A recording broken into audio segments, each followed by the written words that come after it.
Remakes, remakes, remakes, and yes, remakes. Takara Tomy is no stranger when it comes to remaking previous generation of Beyblades into the newest and the latest generation. Since the dawn of the Beyblade Burst series back in 2015, Takara Tomy began releasing what they called the anniversary sets. Now these sets did contain remakes of the most popular Beys in the previous generations and some of your all-time favorite Beys for a pure nostalgia reason. However, despite the hype of these releases and the anniversary sets, with seeing your favorite generation, your favorite Beys being brought into the current system, the hype was quickly shut down and killed off the moment the Beys hit the arena, and what do you know? Burst. Almost the moment they made contact with the opposing Bey. And then came Beyblade X and the X Over project, or the Over X project, where Takara Tomy once more started to remake previous generation Beys and bring them into the current system, the Beyblade X system. With Beys such as Dronzer Spiral, Drigger Slash, and even Lightning L-Drago, Beys who in their prime time in their current and their respective generations were some of the best Beys to ever use in the game. But once more, history did repeat itself, as these Beys, once all-time powerful Beys in their respective generations, were once more nerfed. Once they enter that battle, it is almost impossible for these Beys to defeat the current generation of Beyblade X. But why is that? Why are these legendary Beys being nerfed so much in the current Beyblade X system? And that is a question that we're going to answer and look into in today's video. This is the reason why Beyblade X remakes suck. One of the most probable answers to this very earnest question that a lot of bladers around the world want to know the answer to may be something as simple as a business strategy from Takara Tomy. With the rise of a brand new generation, that being Beyblade X, this offers Takara Tomy a way to be able to bring us brand new Beys. And with these brand new Beys comes brand new designs, gimmicks, and functionalities that can completely differ from the previous generations. So bringing Beys back from a previous generation, whether it be Plastic Gen, Metal Fight, or even Burst, and giving them their full potential and their full capabilities that we have seen in their respective times and respective generations might not be the best thing for Beyblade X or even any of the generations from which they are being remade from. So nerfing these Beys and making them far weaker than what they originally were in their respective generations gives consumers a simple reason to buy the newest designs and the newest models in Beyblade for Beyblade X. After all, with all the time spent in the research department as well as in the development department from Takara Tomy, why waste the time to design new Beys when they could simply make the previous generation Beys and adapt them into the system and give them their full potential?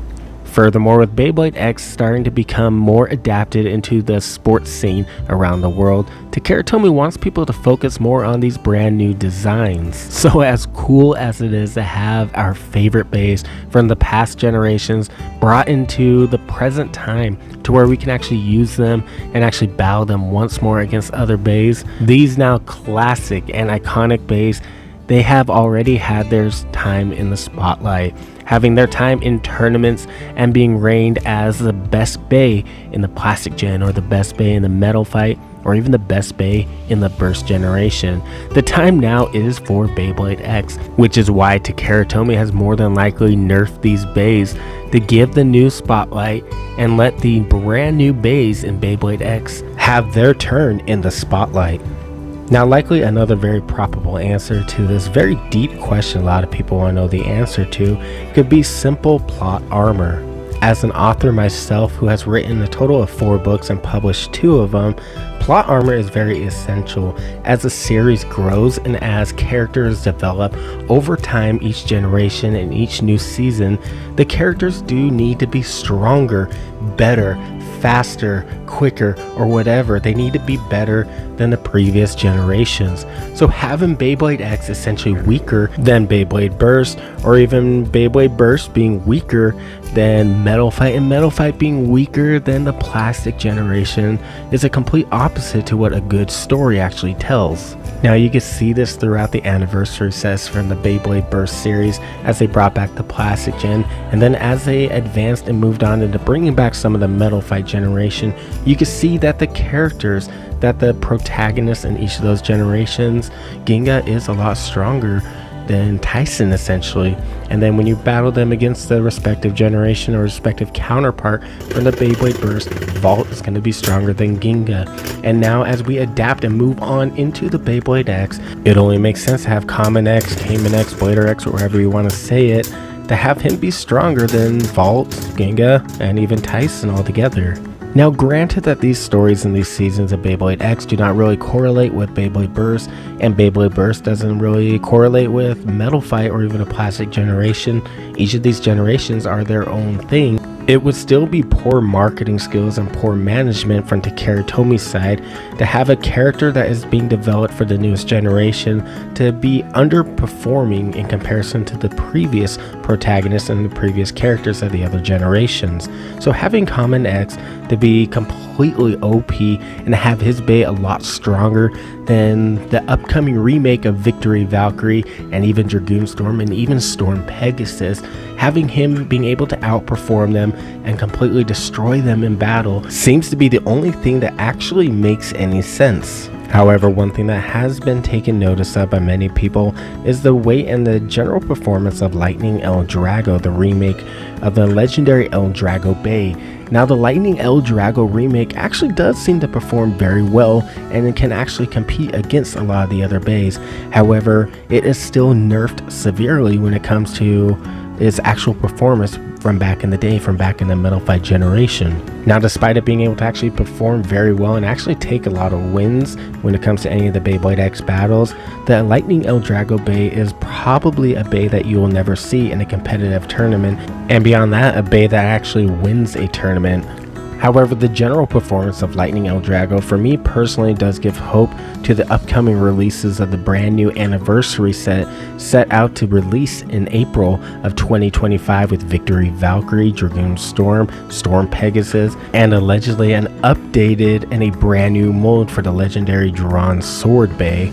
The release of the Lightning L-Drago Bey for Beyblade X gives me the hope that Victory Valkyrie, Dragoon Storm, and even Storm Pegasus might actually stand a chance to be able to actually have more entertaining battles and more of a fair fight against a lot of the other Beyblade X Beys. Now despite these remakes in the Beyblade X system and even in the Burst system with all the remakes Beyblade Burst had, the remakes for Beyblade will never be as good as the current generation they are being made into. However, for me personally, this does not stop me from wanting to get these remakes. As terrible as they might be, they are actually still very decently made Beys and very good in their own rights. As epic and amazing as it would be to see these remakes once more take to the tournament scene and take to the meta, enter competitions, and actually smoke the competitions, as amazing as that would be, we now know that that is more likely never going to happen with any of these Beyblade X remakes. These Beys are just simply made for the pure nostalgia and to bring back some of the good memories you had in the generation you grew up with. But now it is time to let the light shine on these brand new Beyblade X designs and these brand new Beys being released by Takara Tomy every single month, and to appreciate the time and the effort they are spending on these amazing designs. But at the same time with these remakes, let us not forget the generation we grew up on. That is what Takara Tomy wants. They bring us this anniversary set to help remind us of the good times and the Beys that brought us to where we are today. Now comment down below what generation of Beyblade actually got you into Beyblade, and furthermore, what do you guys think about the X Over project and what kind of Beys are you looking forward to seeing them remake and bring into Beyblade X? Now that is everything for this video. I do hope that it helps shed some light on the remakes and why they actually suck and why it is actually a good thing that they suck.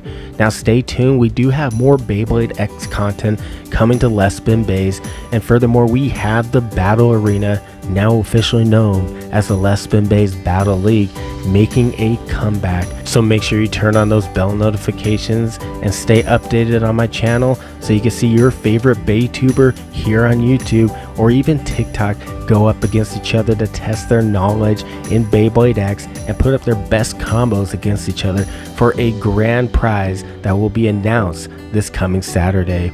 Now in the meantime, thank you guys for watching once more. I hope you have a good night, and I'll see you in the next video.